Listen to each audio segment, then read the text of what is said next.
data-data yang kita sajikan, rendang, pempek, ambon, itu adalah sampling. Sampling dalam artinya ada beberapa yang menurut kami patut disajikan, kami sajikan. Di luar itu ada nggak sih Pak Philip? Ada banget. Makanan kering itu ada banget misalnya, atau makanan snack itu ada banget. Kita itu kebetulan yang kita fokuskan di tahun 2021 ini untuk di makanan dan minuman, beserta kategori di bawah-bawahnya nih, mulai dari makanan beku, makanan siap saji, makanan ringan, sarapan pagi. Nah, nanti Mbak Mika bisa lihat tuh data-data di mana aja di event setelah ini, Mbak. Nanti bisa melihat availability dari kategori level berapa aja sih yang bisa diambil oleh teman-teman dari pelaku UMKM yang hadir malam ini.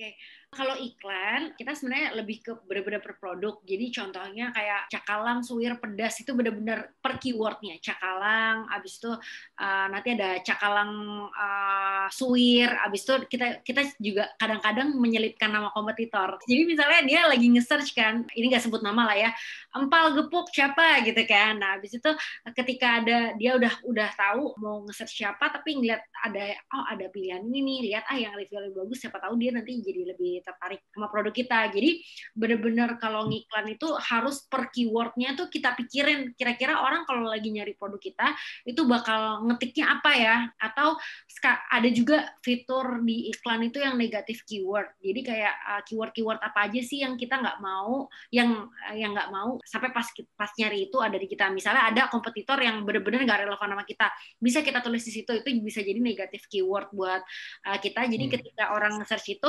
nama Itaevan nggak muncul, karena kalau kita ngiklan di Tokopedia itu kan berdasarkan siapa yang ngeklik kan, maksudnya kalau diklik baru kita ke-charge, tapi ketika itu nggak keklik berarti kita nggak ke-charge apa-apa. Jadi benar-benar make sure setiap produk itu dipikirin keywordnya satu persatu, kira-kira apa aja turunan-turunannya. Misalnya ayam goreng nggak cuma ayam goreng ungkep, tapi misalnya orang kalau lagi nyari ayam goreng, ayam kuning gitu. Jadi sesuatu yang kayak mirip-mirip, terus kita pikirin kira-kira yang orang-orang bakal nulis itu di bagian keywordnya seperti apa. Gitu sih kurang lebih kalau iklan dari kita.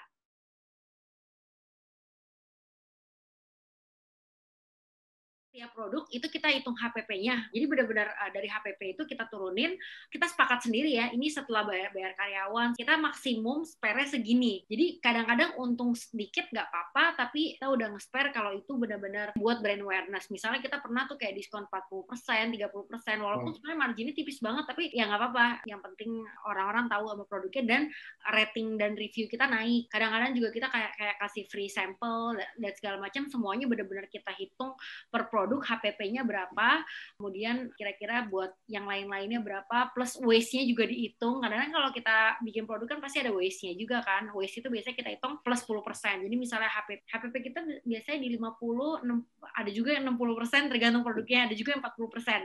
Nah itu kita hitung waste-nya 10% biasanya. So lain-lainnya baru kita setelah itu boleh kasih diskon spare. Kadang-kadang kita pun kayak nggak ada margin pada saat itu, nggak apa-apa kalau memang tujuannya adalah untuk awareness gitu.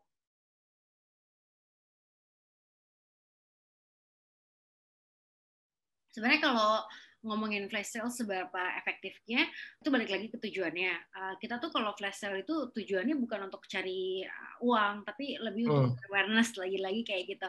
Nah, jadi kalau seandainya lagi flash sale itu, memang kita kan tadi kan seperti tadi kan, kalau seandainya flash sale-nya jauh banget, biasanya selalu disubsidi sama Tokopedia. Nah, seberapa untungnya sebenarnya kalau di flash sale itu kita biasa ada kuotanya kan, tergantung dari Tokopedia mengizinkan berapa pack gitu. Nah, tapi kalau dibilang efektif untuk penjualan, iya nambah ke sales, tapi nggak nambah net profit. Maksudnya nggak nambah margin keuntungan, tapi kita lebih untuk ke investasi yang tadi ya, jangka panjangnya.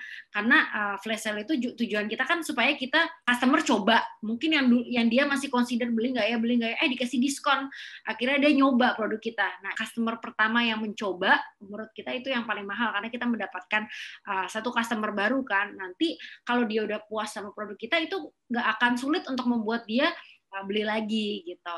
Jadi kalau menurut kita sih, kalau flash sale gitu-gitu tujuannya lebih efektif untuk customer yang pertama kali baru mau coba produk kita gitu sih. Sebenarnya itu kalau untuk flash sale menurut saya benar kata Mbak Dian tadi sih, itu investasi jangka panjang sih. kalau kita mengharapkan dari keuntungan, saya rasa itu adalah, menurut saya, itu adalah cost yang harus kita keluarkan untuk brand awareness sama untuk proyeksi jangka panjang. Misalnya gini, misalnya dalam flash sale kita menjual 100 quantity ya. Dari 100 quantity tersebut yang terjual, kita berharap ada sekitar 20% atau 20 transaksi lagi yang terjadi di kedepannya walaupun kita tidak melakukan flash sale. Jadi ya setuju banget tidak mengambil profit di flash sale, tapi untuk investasi jangka panjang ke depannya. Untuk mencakup sebanyak-banyaknya pembelian dari customer dengan harapan dari sekian persen pembelian tersebut terjadi retention gitu Mas Banu.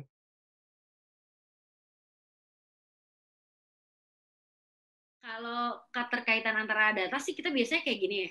Biasanya kita search, kita cari dulu ini sekarang lagi naik nggak sih kebutuhannya. Kayak contohnya kemarin kita lagi tahu, lagi cari data kalau ternyata banyak yang butuh konsumsi untuk orang-orang yang lagi isolasi mandiri. Kan kayak susah kan, lagi sakit COVID, abis itu kan sekarang rumah sakit juga nggak nampung, abis itu mereka harus isolasi sendiri di rumah.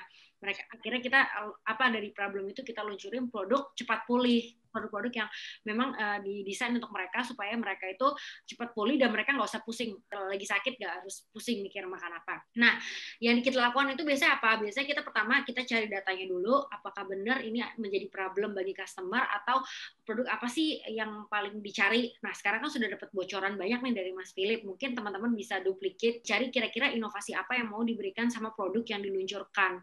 Nah, kemudian kita biasanya ada proses yang namanya R&D. Itu bolak-balik gitu sih, karena kita kan dari chef masak, habis itu kita ini kurang ini gitu. Sampai akhirnya dapat itu produk, dan kalau bisa produknya yang memang beda dengan yang ada di pasaran. Misalnya tadi udah ketemu kalau sambal yang paling laku adalah sambal cumi.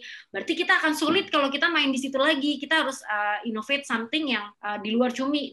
Itu harus putar otak lagi sih, kira-kira sambal apa yang selain cumi yang bisa dicari sama customer selain beli dari toko tersebut gitu. Udah sih dari R&D itu biasanya kita testing, nanti kalau seandainya kita lihat biasanya produk kita awalnya biasanya banyak banget, terus kita lihat yang mana penjualannya paling bagus, yang sale-nya paling dikit, biasanya kita discontinue gitu biasanya kita. Jadi kita hanya menjual produk-produk yang memang laku-laku aja.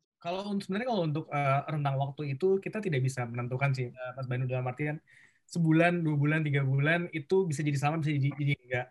Kalau aku bilang benar kata Mbak Dian bahwa R&D itu perlu. Tapi sebelum kita melakukan R&D, kita juga survei juga nih Mas, yang lagi laku apa. Misal tadi Mbak Dian sebut ada cumi nih gitu kan ya. Pilihannya kan ada dua nih. Pilihannya adalah kita melawan dia atau kita membuat produk yang lain yang berbeda. Nah, kalau misalnya kita melawan dia dalam arti melawan dia, apa sih yang keistimewaan kita yang bisa kita kemukakan gitu kan ya. Kalau kita mau compete dengan sambal cumi, keunikan apa, cerita apa di balik itu gitu kan ya. Apakah kita harus mengikuti tren, apakah kita kebalikan dari trennya gitu Mas. Jadi banyak cara sih sebenarnya untuk melakukan penjualan di marketplace ini. Intinya itu adalah gini, kalau saya selalu bilang ke teman-teman kalau mau berjualan di marketplace gitu kan ya, jualan pempek udah banyak, Lip jualan rendang udah banyak, Lip jualan apapun itu sudah banyak di marketplace. Saya selalu bilang sama mereka tuh gini, sedikit berbeda lebih baik daripada sedikit lebih baik gitu ya. Maksudnya apa? Kalau kita buat pempek, tapi pempek aja gitu kan ya, atau lebih baik atau rasanya lebih enak, itu sama aja kalau menurut saya. Tapi kalau kita buat pempek yang sedikit berbeda, orang akan notice, oh ini kok beda, ini kok lain, ini kok satu hal yang